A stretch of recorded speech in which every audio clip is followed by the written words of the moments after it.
Hello and welcome back to the second part of this little Q&A series. I made myself some peppermint tea from our garden, and maybe you get some tea too, because this will probably be a longer video. This will only be about my work as a photographer and everything that is included in that.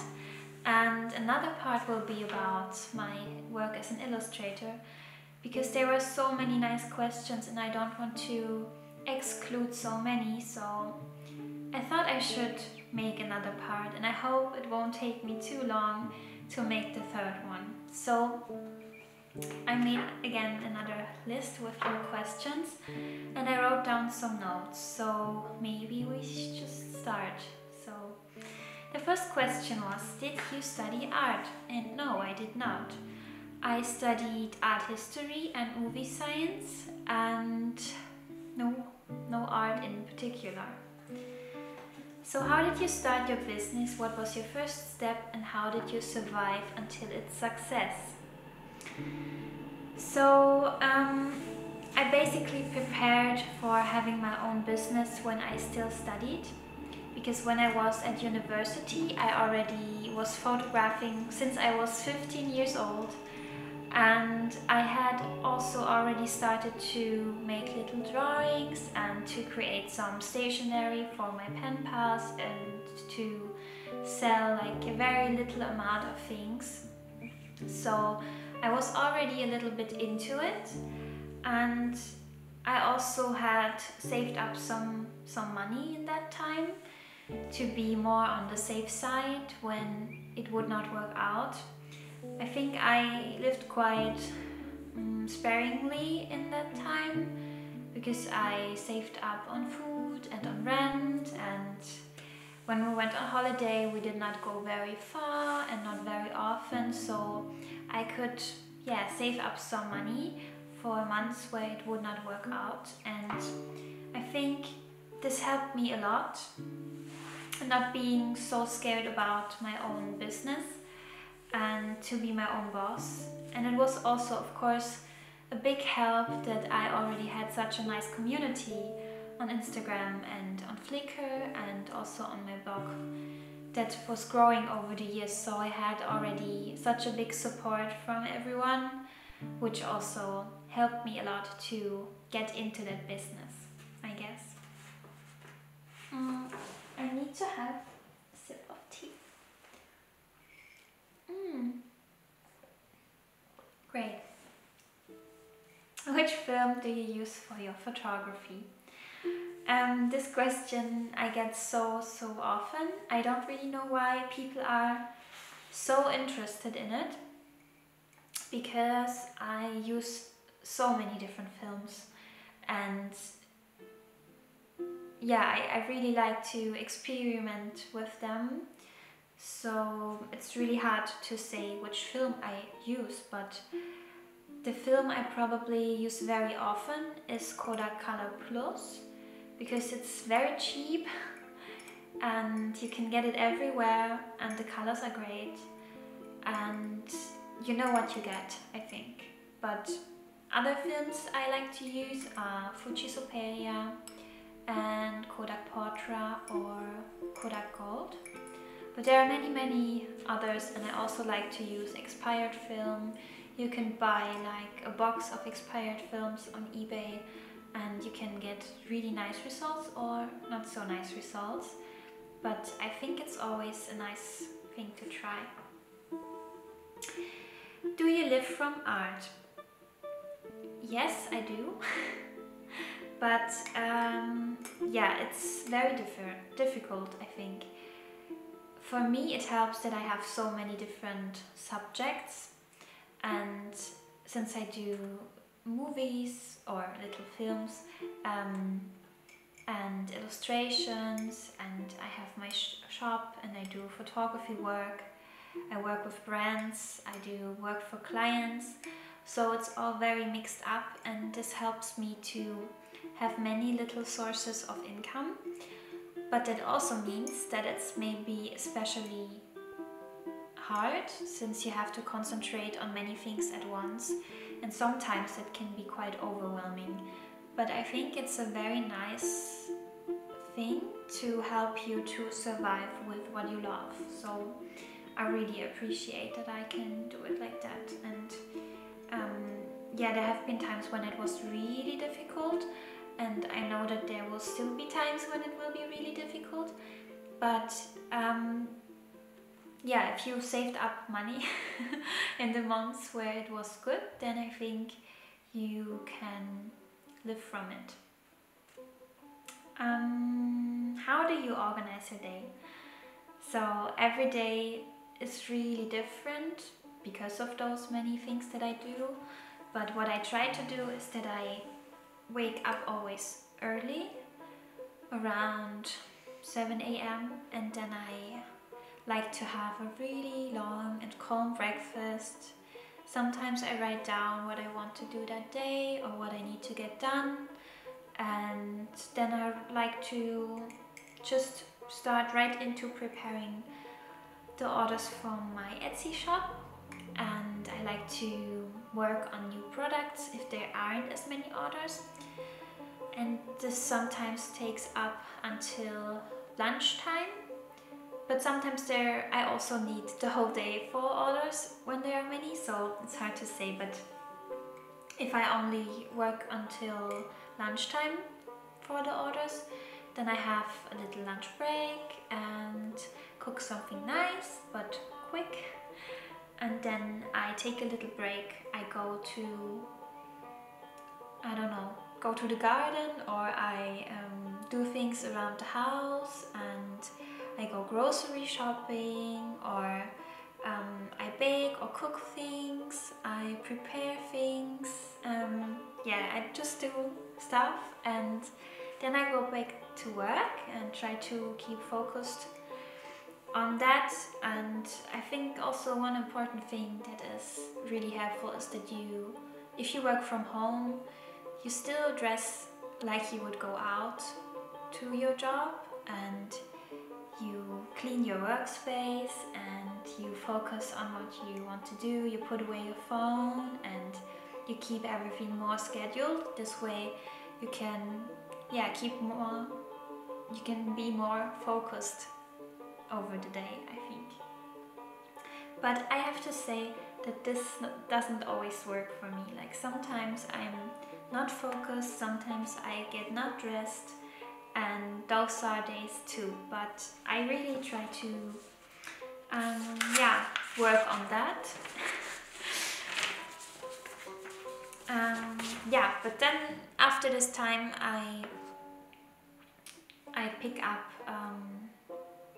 things like client work or editing videos, working on my blog, editing pictures, working on concepts, writing things down and scanning, or just everything that has to do with my work is done then. And then I usually have another little break before dinner time. Then I like to go for a little walk outside, and sometimes I take pictures then. And then I prepare dinner, and then I wait for my boy to come home. What was your biggest, or is the biggest challenge in your working for yourself?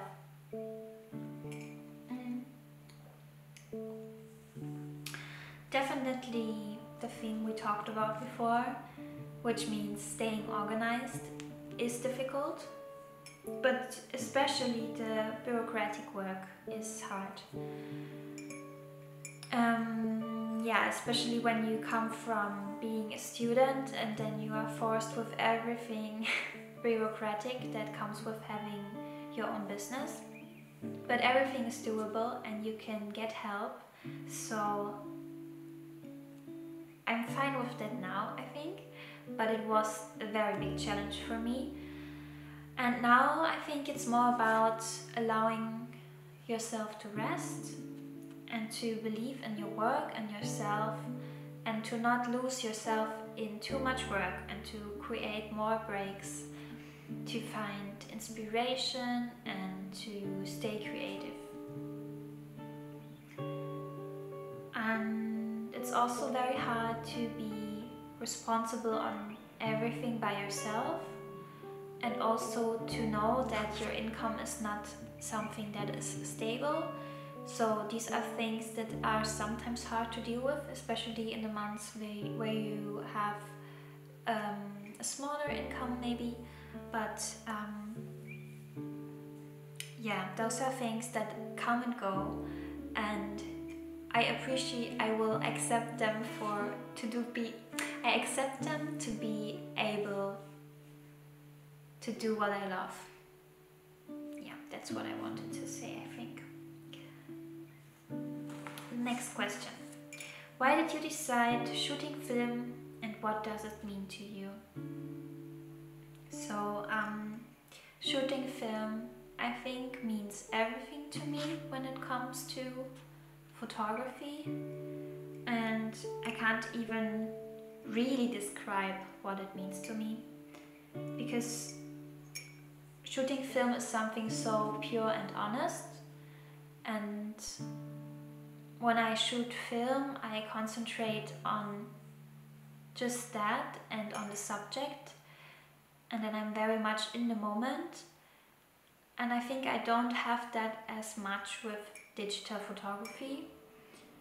So if I could financially afford shooting only film, I would probably do it, because I just love to be so involved in everything that comes with photography when you shoot film.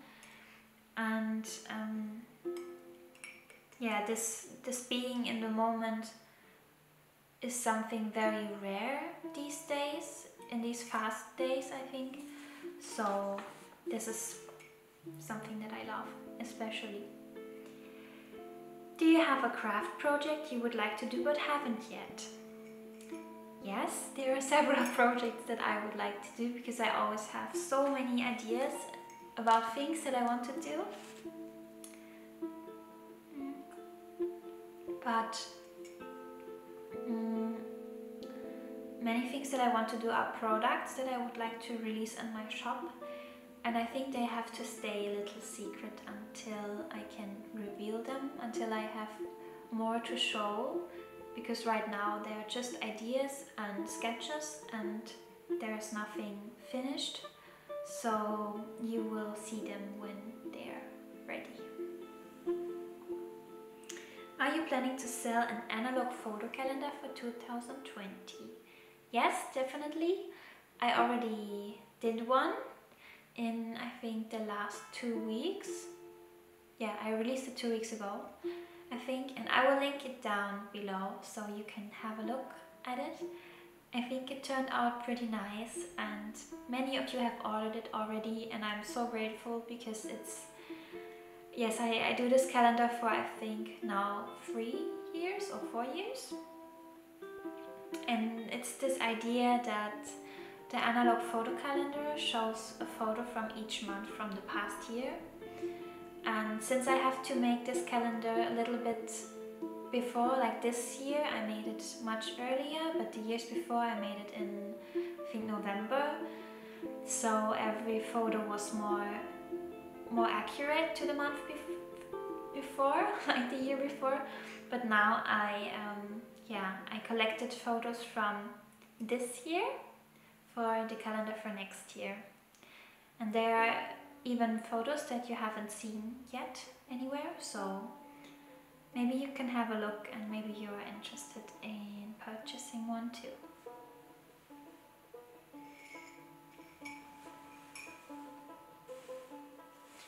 Okay, the next question. How do you deal with awkwardness when meeting new people for portraits? And how do you help a model to feel comfortable?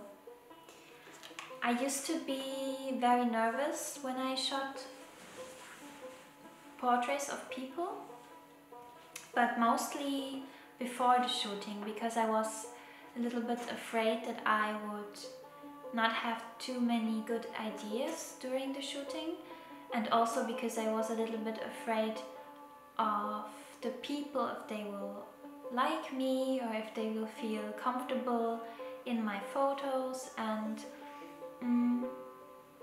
I have to say that most of the time it turned out pretty nice, and I think that comes from when I'm in the shooting, I'm completely in my element, and then I'm not so nervous anymore.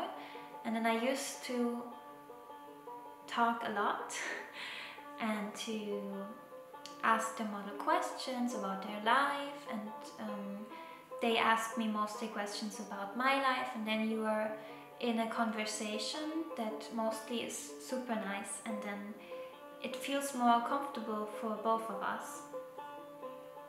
And this helps the whole situation, and also the model, I guess, to not feel so stiff.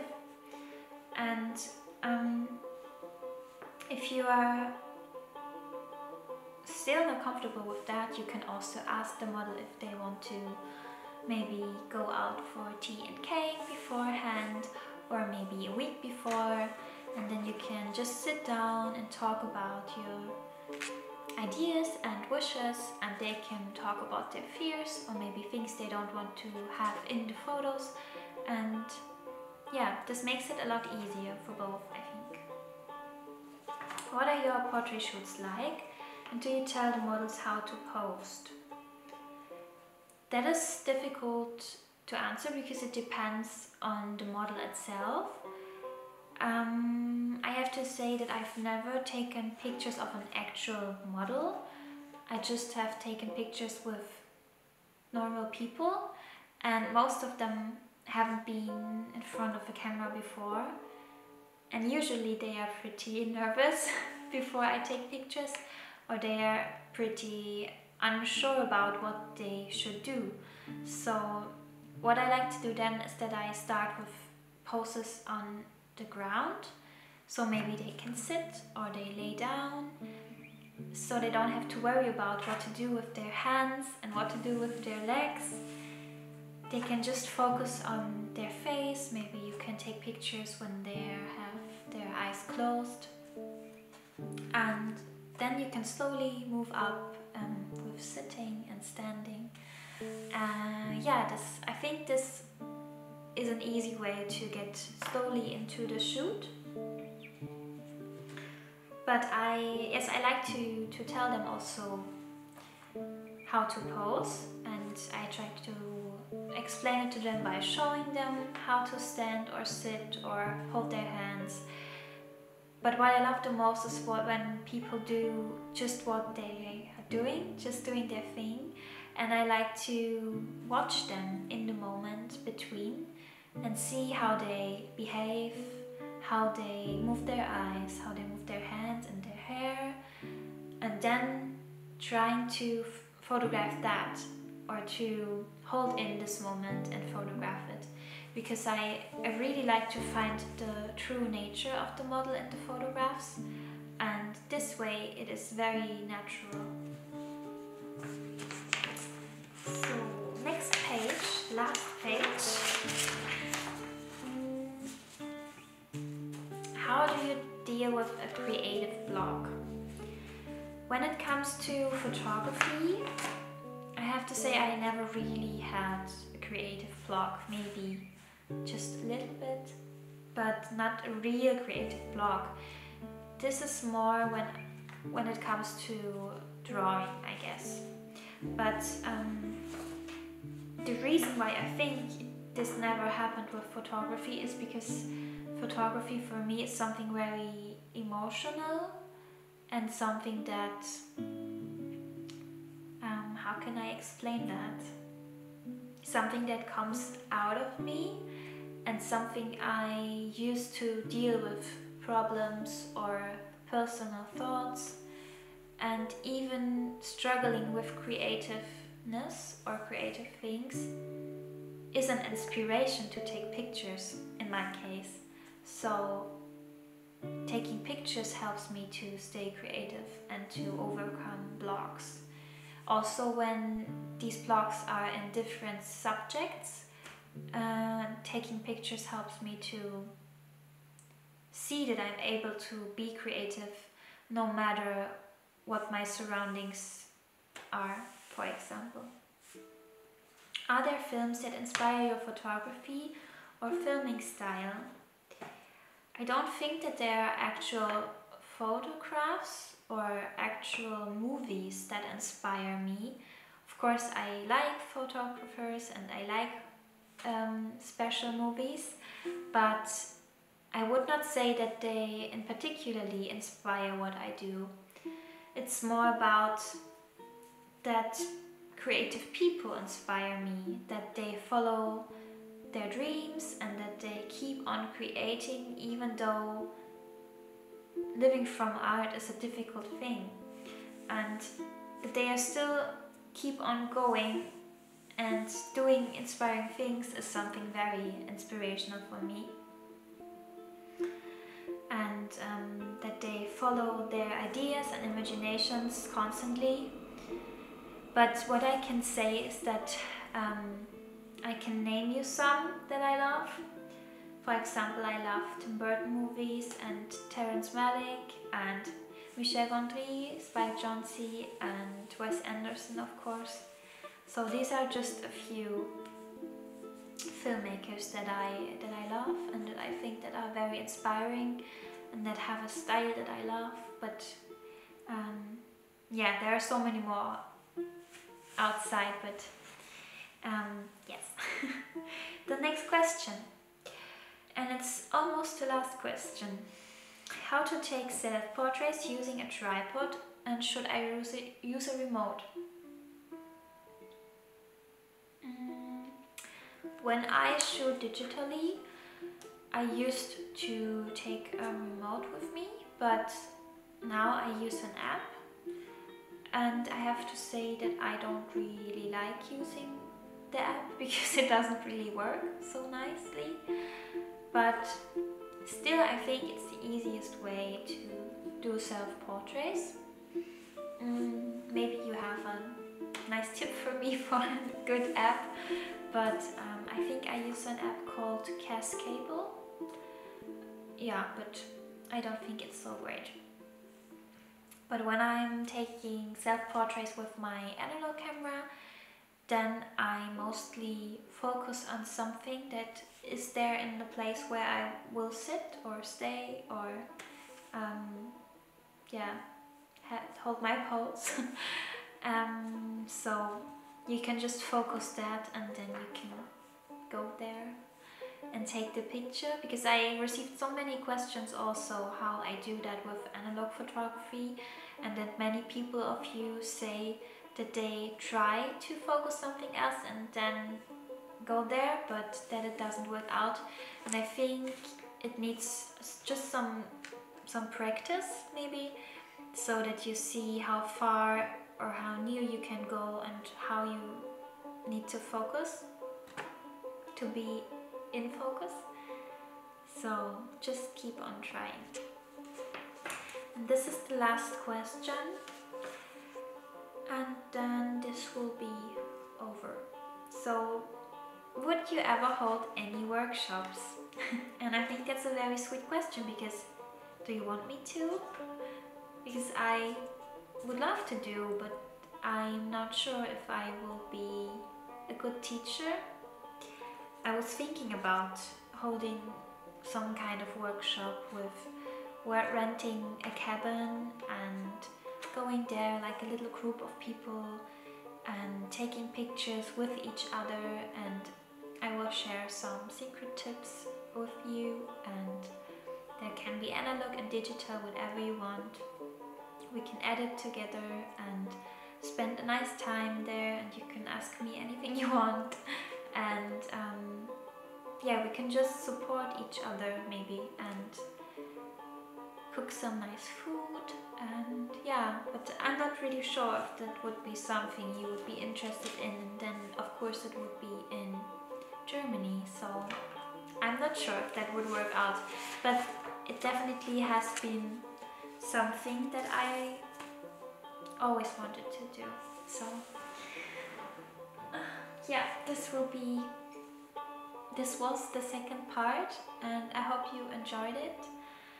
And yeah, if you have questions regarding my work as an illustrator, then you can ask them also in the comments down below. They will be included in the last episode of this Q&A. I already gathered many questions from you, but maybe there are more and things that nobody has asked yet, and I will put them in the questions. So see you then. Bye.